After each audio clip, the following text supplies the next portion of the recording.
Convido a todos a abrir em Gálatas, capítulo 3. Vou dar continuidade ao que a gente estava estudando no mês passado. A gente leu Gálatas 2 e hoje a gente vai ler Gálatas 3. Vou usar a versão NAA, Nova Almeida Atualizada.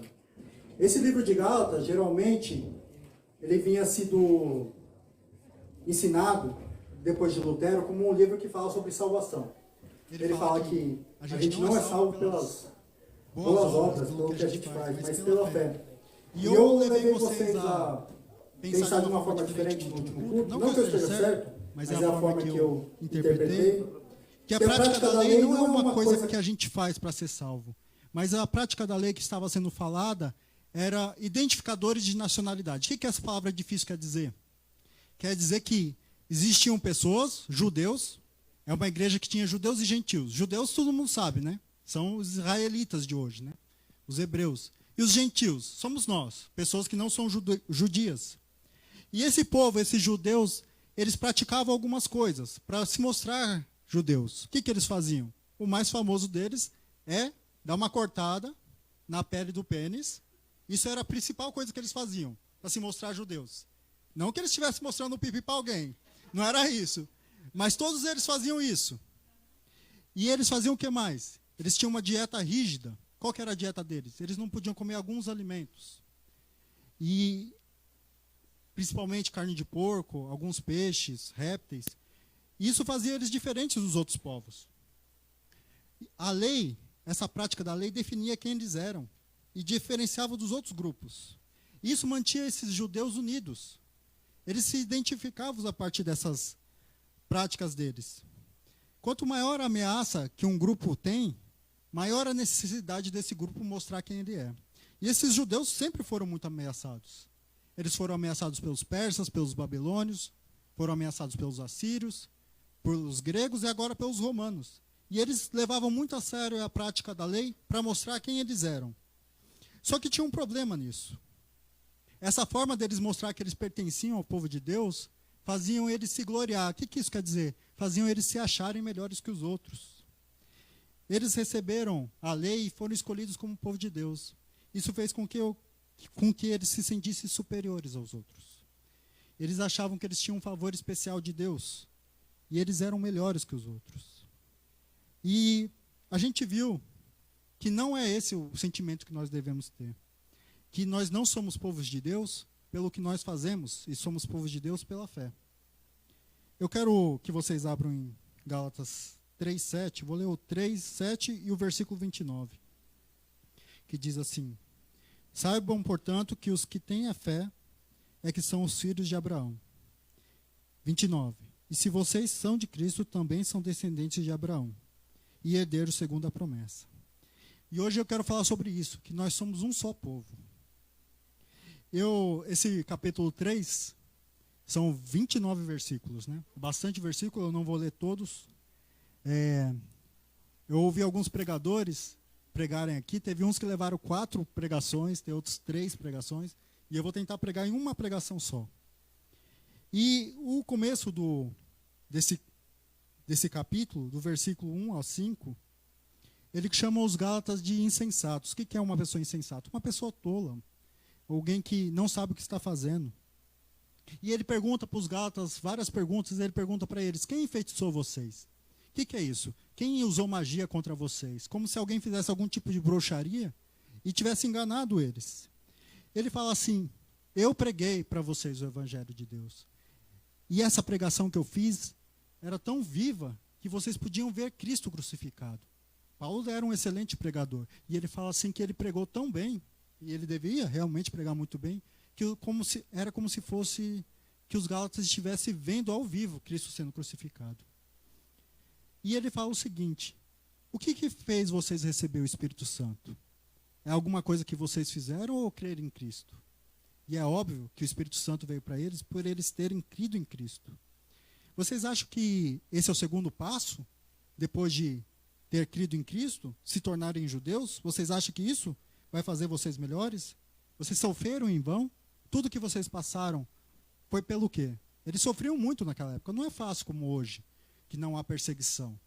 Eles sofriam muito Muitos deles dizem que alguns perdiam seu marido, outros perdiam suas esposas, porque só o fato de você aceitar Cristo, crer em Cristo, fazia você ser taxado como uma pessoa diferente naquela sociedade, alguém que deveria ser evitado.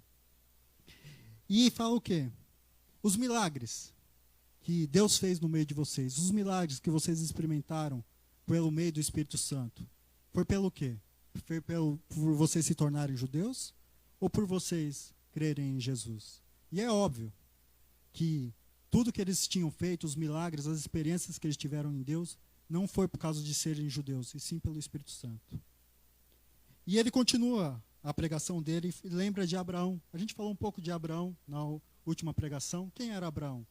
Foi o pai dos judeus, foi o primeiro daquela nação. E Deus chama Abraão para ir para um lugar que ele não conhecia. Chama Abraão independente do que Abraão tinha feito. Deus age com graça com Abraão e diz que Abraão creu em Deus. E o fato de Abraão crer em Deus fez com que o quê? Fez com que ele fosse aceito por Deus. Deus que nos aceita, não nós que aceitamos ele. O status de Abraão foi mudado, como se ele tivesse se tornado justo. E fala que o quê? Desde o princípio, para ser povo de Deus, não é o que você faz, e sim a fé. A fé em Deus, que nos chama. E a Abraão foi feita uma promessa, que o quê? Que tudo que a partir dele, todos os povos seriam abençoados. A partir de Abraão, todos os povos da terra seriam abençoados. Então, se nós temos fé, nós podemos participar dessa promessa feita. Nós não precisamos nos tornar judeus. Eu quero ler com vocês o versículo 10, que diz assim: pois todos os que são das obras da lei estão debaixo de maldição, porque está escrito: maldito todo aquele que não permanece em todas as coisas escritas no livro da lei para praticá-las. Esses judeus eram malditos, segundo Paulo, porque eles estavam confiando na lei. E é óbvio que eles não podiam cumprir tudo que está na lei. Tem coisas na lei que a gente não consegue deixar de fazer. A lei fala sobre cobiça. O que é cobiça? Você desejar algo que não é seu. Todo mundo deseja algo que não é seu alguma vez. Se não todo dia, né? A grama do vizinho sempre é mais verde, não é verdade? E agora é a rede social, né? Tem bastante grama para a gente olhar. E a gente cobiça, às vezes, coisas que não é nossa. A gente sempre peca. Na nossa mente, a gente está sempre pecando. O fato deles ser judeus não faziam eles cumpridores da lei de Deus. E eles estavam restringindo a graça de Deus para os outros povos. O quê? Eles estavam limitando o poder de Deus e não permitindo que pessoas entrassem nessa comunidade. Eles estavam limitando o agir de Deus, separando o povo de Deus dos gentios. Eles se importavam muito com coisas externas, o que eles faziam, se importavam muito com a sua nacionalidade, eles queriam muito mostrar para os outros o que eles tinham feito, mas davam pouco peso ao Espírito Santo, à fé e ao amor que vem do coração. Eles eram moralistas e legalistas. E continua no versículo 11 e 12. É evidente que pela lei ninguém é justificado diante de Deus, porque o justo viverá pela fé. Ora, a lei não procede de fé, mas aquele que observa os seus preceitos, por ele viverá. O que nos faz viver?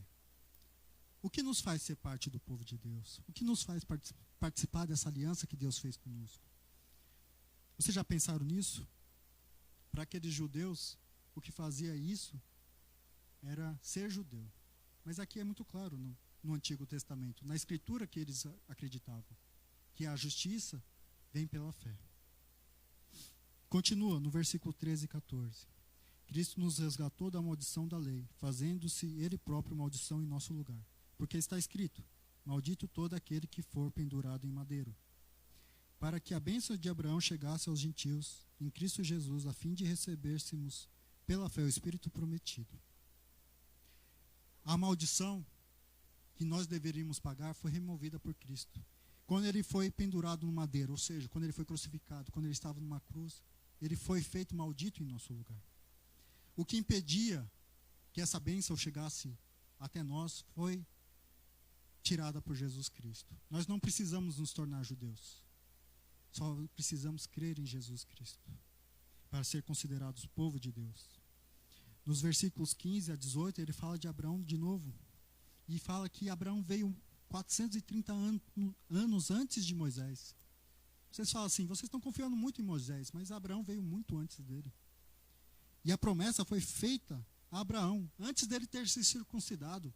Ele não fazia a dieta de vocês, ele não guardava o sábado. E eu já tinha prometido para ele que a partir dele, todos os povos seriam abençoados. Que a partir da descendência dele, todos seriam abençoados. Deus fez uma aliança com Abraão. Aliança a gente pode entender como um contrato. Eu fiz um contrato de aluguel da minha casa. Se eu não cumprir o contrato de aluguel, o máximo que pode acontecer é eu ser despejado, né? Mandar eu embora da minha casa. Ou quando eu fiz um contrato para comprar o carro, o máximo que pode acontecer é o meu primo ter que pagar o carro. O meu carro fica para ele de qualquer jeito, né? Ninguém mandou ele ser o meu fiador. Mas a aliança que Abraão fez com Deus só dependia de Deus. Fala que ele fez um contrato diferente. Abraão traz vários animais diante de Deus, traz pomba, um passarinho, cabritos, cordeiros, e fala que Deus cortou aqueles animais ao meio. O que isso queria dizer? Deus estava falando para Abraão, se eu não fizer o que eu cumpri com você, o que eu acordei com você, que eu morra, cortado ao meio como esses animais. A promessa que Deus fez a Abraão foi só da parte de Deus. E Deus vai cumprir. Abraão só creu em Deus. E a gente pode continuar pensando, então qual que é o propósito da lei? Para que a lei existe? A gente pode pensar na lei como um espelho. Uma mulher, quando vai fazer a maquiagem, e se ela estiver sozinha, ela só vai saber se a maquiagem está borrada, se está bem feita com o espelho. Quando um homem for fazer a barba, ele só vai saber se a barba está bem retinha, se tiver um espelho. E a lei é um espelho que mostra o nosso pecado. A gente não pode saber onde pecamos se a gente não tiver esse espelho. Afinal de contas, quem imaginaria que cobiçar é um pecado? Às vezes a gente acha que não comete pecado, mas uma breve leitura à lei a gente vai ver que a gente peca muitas vezes. E isso mostra que a gente precisa de uma salvação. Se a gente não se entender como um pecador, não tem o que melhorar. A lei mostra que a gente precisa de Deus. Fala que a lei era uma tutela, um guardião. Nas versões antigas fala que é um aio. O que é isso? Essa ideia de tutela é que um exército estava guardando uma cidade, não permitindo que os inimigos chegassem, nem que o povo saísse. Ao mesmo tempo que a lei protegia o povo, eles escravizavam o povo, deixavam eles presos. Essa ideia de guardião é de onde veio a palavra pedagogo. Não é que a lei ensinava. O pedagogo geralmente era um escravo que cuidava de meninos. Meninos ricos, é óbvio, né? E fazia o quê? Que esses meninos não sofressem nenhum perigo e também educava esses meninos. Não era o pai que educava essas crianças ricas, e sim o seu pedagogo. Ele podia até bater nos filhos, nessas crianças. E eles eram cruéis com essas crianças, geralmente. E essa é a lei. Essa lei que veio para nos guardar até que Cristo chegasse. Através de Cristo, toda transgressão nossa seria perdoada, seria tirada. Quero ler os versículos 26 a 29 agora, que diz assim: pois todos vocês são filhos de Deus, mediante a fé em Cristo Jesus. Porque todos vocês que foram batizados em Cristo, de Cristo se revestiram. Assim sendo, não pode haver judeu nem grego, nem escravo nem liberto, nem homem nem mulher, porque todos vocês são um em Cristo Jesus. E se vocês são de Cristo, também são descendentes de Abraão e herdeiros segundo a promessa. Fica claro que existe só um povo. Nós somos herdeiros de Abraão. Nós somos filhos de Deus. Não são só os judeus. Nós também fazemos parte dessa família. Engraçado que ele coloca aqui, batizados em Cristo se revestiram, como se a gente pudesse vestir Cristo, né? Em Cristo Jesus, são de Cristo.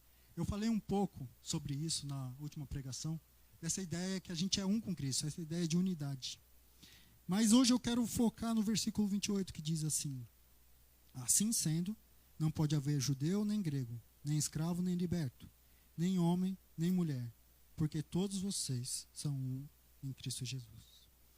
Quais são as coisas que nos diferenciam? Você já parou para pensar? Quais são as barreiras que a gente pode ter para ter comunhão? Quais as barreiras que a gente pode ter para ser amigos uns dos outros, para ter relacionamento? O que nos faz sentir superiores? É óbvio que aqui os judeus eram diferentes dos outros por serem judeus. Só que isso estava impedindo eles de ter comunhão com os gentios. Isso fazia com que eles se sentissem superiores aos outros. E aqui Paulo vem falar que não existe judeu nem grego. Não existe diferença dentro da comunidade de Deus. A gente não pode se achar melhor pela nossa etnia, pelo país que a gente nasceu, nem pela nossa cultura. É óbvio que aqui não estava falando de racismo, mas a gente pode colocar racismo também. Não tinha essa ideia de raça, né? Um romano podia ser branco, podia ser preto, podia ser amarelo. Não importava a cor dessa pessoa. Mas cabe como uma luva isso hoje em dia. A gente não pode se sentir melhor que ninguém pela nossa cor de pele, pelos nossos olhos. Eu sei que meu olho é bonito, mas eu não posso me sentir melhor que vocês. E ele continua, nem escravo, nem liberto.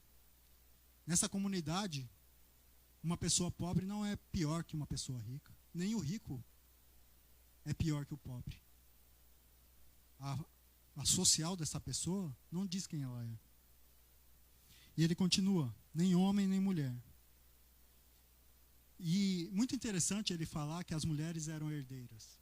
Pensa nessa cultura de 2000 anos atrás. A mulher não era nada. O herdeiro sempre era o homem. Mas aqui Paulo fala, vocês mulheres são iguais aos homens. Vocês são herdeiras de Deus também. Eu não consigo pensar, quando eu vejo isso, eu lembro de Gênesis, que Deus cria o homem e a mulher à sua imagem, os dois iguais. Nós fazemos as pessoas serem diferentes. Não é à toa que essa passagem é muito usada para dizer que pode haver mulheres sendo pastoras hoje em dia. Porque se são iguais, por que nós diferenciamos?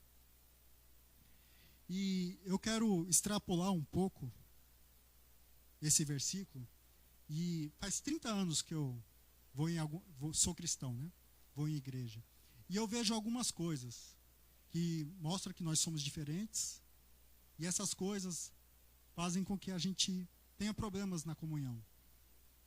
Faz nos sentir superiores. Eu anotei 7 coisas que não estão nessa passagem. É claro que você não precisa concordar com todas, mas é o que eu observei que pode fazer com que a gente se sinta melhor que os outros. A primeira que eu marquei aqui é a denominação. Eu venho de um contexto batista. Eu sou batista. No Brasil eu fui batista a minha vida toda. E eu lembro que uma igreja que eu fui, eles tinham uma história que se chamava rastro de sangue. O que isso quer dizer? Eles começavam a achar que os batistas começaram lá com João Batista. E eles parecia a igreja católica, que começa com Pedro e faz uma linha até chegar o dia de hoje. E eles faziam essa comparação, falando que eles começaram com João Batista, e depois foi a igreja de Jerusalém, depois foram os anabatistas, e eles colocam várias pessoas que sofreram ao decorrer da história até chegar aos batistas de hoje. E o que eles estão falando com isso? Eles estão falando que eles são a igreja de Deus. Eles são a verdadeira igreja de Deus. E eles falavam isso literalmente. Eles se achavam melhores que os outros por ser batistas. E eles estavam agindo igual esses judeus, se achando melhor que os outros pelo seu status. É óbvio que a gente não é melhor que os outros pela nossa denominação. Nós não somos melhores que os outros por estar aqui na Seva. E eu não sou melhor que ninguém por ter nascido num lar batista. Costumes. Isso aí pega muito hoje em dia, né? Tem gente que acha que é melhor que os outros pela gravata que usa. Já viu isso? Pela roupa que usa. Pelo instrumento musical. Eu vim de um lugar que eles paravam de falar com outras pessoas por causa de bateria. Pensa que loucura. Você achar que é melhor que o outro porque a sua igreja não toca uma bateria. Se quiser tocar só piano, não tem problema nenhum. Mas por isso você acha que é melhor que o outro? Por coisas tão pequenas? Esses judeus se achavam melhor que os outros pelos rituais que eles faziam. Legalismo, moralismo. Isso aí pega, né? A igreja é moralista. Eles se acham melhor que os outros pelo que eles fazem. Eu estou falando do que eu vivi e realmente eu vi essas coisas. Eu participei de uma comunidade que uma pessoa que se divorciava e se recasava era proibida de tomar a ceia do Senhor. Uma comunidade que uma pessoa divorciada não podia se batizar. De onde eles tiraram isso? Por que eles se acham melhor que essa pessoa? Onde está? Eles não se preocupam em saber a história daquela pessoa. Por que aconteceu isso com ela?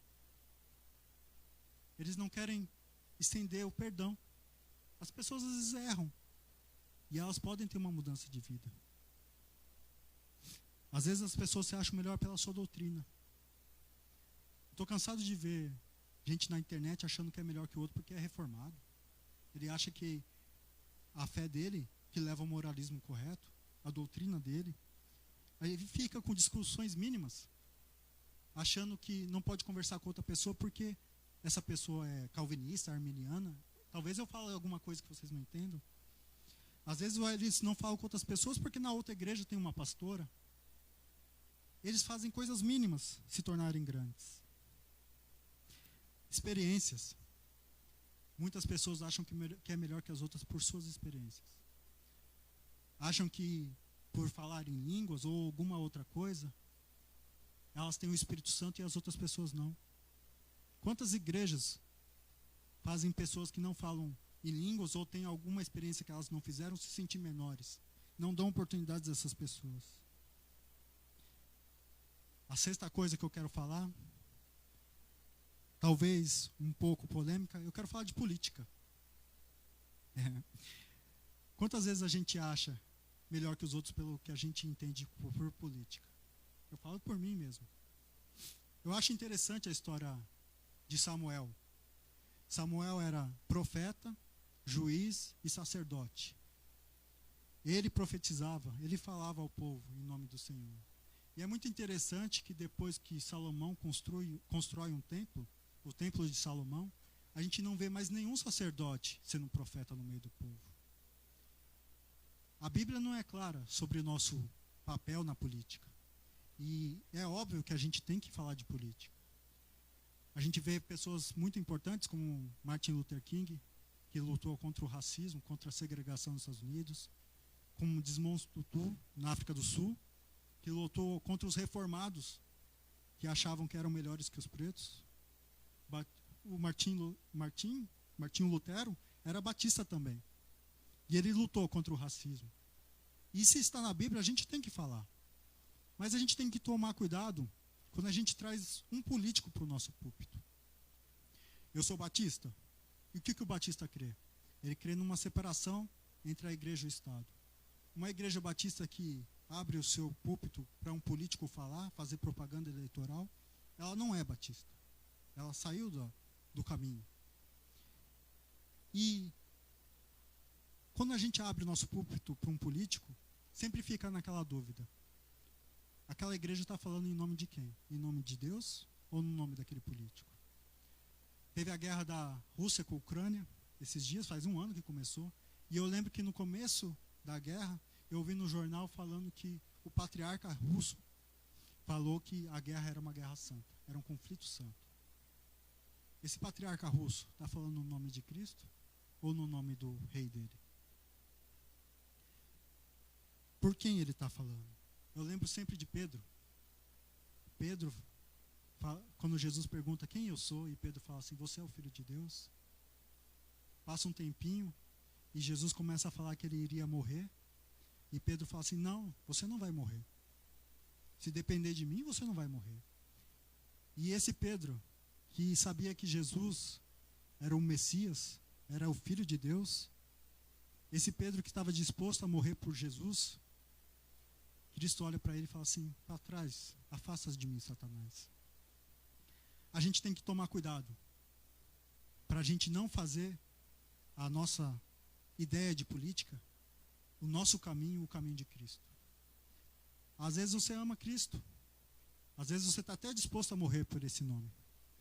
Mas se o seu caminho não é o de Cristo, é o de Satanás. Se o seu caminho não é o de Cristo, não é de Deus. A gente tem que se lembrar que a gente é forasteiro aqui. A gente não é desse reino. O reino dos céus, o reino de Deus, não é o Japão, não é o Brasil. A gente deve viver aqui como exilado. Como Daniel viveu. Ele viveu servindo o rei, para o bem do rei. Mas ele colocava limites até onde ele poderia ir. Nós temos que colocar os nossos limites. E a gente sempre tem que lembrar, quem morreu por você? Foi César que morreu por você? Foi algum político que morreu por você? Quem foi que morreu por você? Quem ressuscitou ao terceiro dia?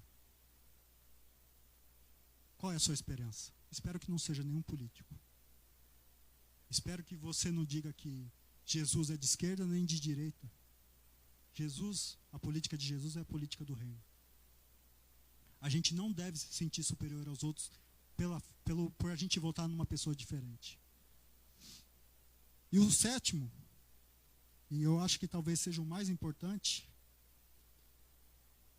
entre as coisas que nos diferenciam, entre as coisas que faz com que eu me sinta superior, é eu mesmo. É você. Somos nós. Quando eu acho que eu estou aqui para ser servido e não para servir, quando eu venho aqui para receber culto e não cultuar, eu quero ouvir um bom louvor, eu quero ouvir uma boa pregação, e a gente esquece que a gente está aqui para cultuar a Deus. Quando eu acho que eu sou superior aos outros, eu acredito em fábulas, eu acredito em mentiras facilmente. Eu paro de achar que eu tenho que ser igual a Deus e começo a pensar que as pessoas têm que ser igual a mim. Eu viro Deus. Quando eu acho que eu sou superior aos outros, eu acho que a pessoa tem que pensar igualzinho a mim. Tem que ter o mesmo político que eu, tem que ter as mesmas experiências que eu. Se eu gosto de ensinar, eu acho que todo mundo tem que ensinar. Não. Nós fomos criados à imagem de Deus. Não à nossa imagem. Tem um filme bem antigo, chama Toy Story. O primeiro, né? Se você assistiu, você é velho. Ele é lá da década de 90. E tem um patrulheiro interestelar, o Buzz Lightyear. E ele não acha que ele é um brinquedo. Ele acha que ele veio do espaço, né? E ele quer destruir o Zurg, né? Zurg. E no começo do desenho, ele pula de um lugar bem alto e, pela sorte, ele bate numa bola, sai rolando num carrinho e parece que ele voou. Mas ele não voou. E em determinado momento, ele fica em dúvida se ele realmente veio do espaço. E ele pula da escada. E o que acontece? Ele não consegue voar. E naquele momento que ele não consegue voar, o mundo acaba para ele. E aparece ele brincando de casinha com umas bonecas, sem vontade nenhuma de viver. Porque o sentido da vida dele era o que ele fazia. Mas algo muda para ele. Porque ele percebe que o sentido da vida dele não é o que ele fazia, mas era o nome que escreveram no sapato dele. O nome que escreveram no sapato dele era Andy. A gente tem que entender que o sentido da nossa vida é o nome que está escrito no nosso coração. E esse nome foi escrito com sangue. E é o nome do nosso Senhor Jesus Cristo. Se a gente entender que esse é o sentido da gente estar aqui, não há por que a gente se sentir superior aos outros.